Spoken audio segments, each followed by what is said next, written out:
Long before there were nations, there was a boy named Nothing. In a place with no name, learning to read the wind the way you read a face. His grandfather taught him this. Never take more than the land offers today. Not because of some spiritual rule, because tomorrow you'll be hungry again, and the land will still be there. This is the Hadzabe way, and it has survived unbroken for longer than most languages have existed. Psychologists have a term for what happens to a mind that never learns this lesson. They call it hedonic adaptation. You get something, you want more. You get more, it stops satisfying you. The Hadzabe never built this trap. They never stored enough to need it. For 200,000 years, the human brain evolved for a world exactly like theirs. Eat when hungry, rest when tired, move when the land says move. No calendar, no inbox, no looming sense that you're falling behind in a race no one announced. Anthropologists who've lived alongside them report something unsettling. The Hadzabe don't seem anxious about the future, not because they're naive, because their minds were never taught to dread it. Here's the story that explains why.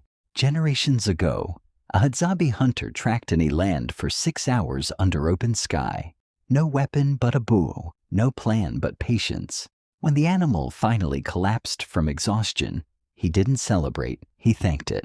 Then he shared the meat with everyone in camp, including the ones who caught nothing that day. This is not generosity as we understand it. This is a psychological technology. Sharing isn't a virtue here, it's a survival algorithm. In a world with no refrigeration, meat rots in a day, but a favor owed lives in memory forever. Every Hadzabe carries an invisible ledger of who has helped whom. That ledger, not grain stores, not gold, is their actual wealth. Psychologists call this reciprocal altruism, and it may be one of the oldest operating systems the human mind ever ran.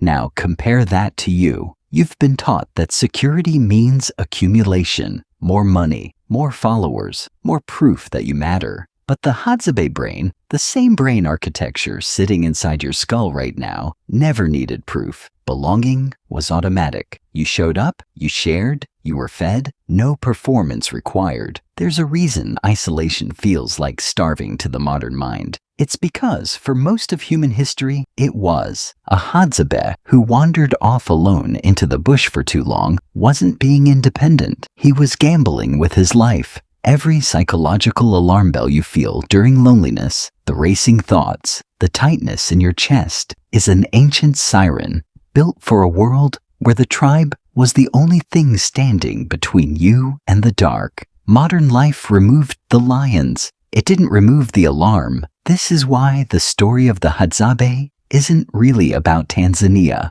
It's about a mind still running software built for savannah, now trying to survive inside a system of deadlines, debt, and endless comparison. The tribe didn't evolve past that mismatch. They simply never left the world their minds were built for, which leaves an uncomfortable question standing in the tall grass with you. If your anxiety, your hunger for more, your fear of falling behind, were all designed for a world that no longer exists, whose problem is that really? Yours or the world's? The Hadzabe hunter generations ago walked home after 6 hours of chasing something he could never outrun by force alone. He caught it anyway, not through speed, through patience.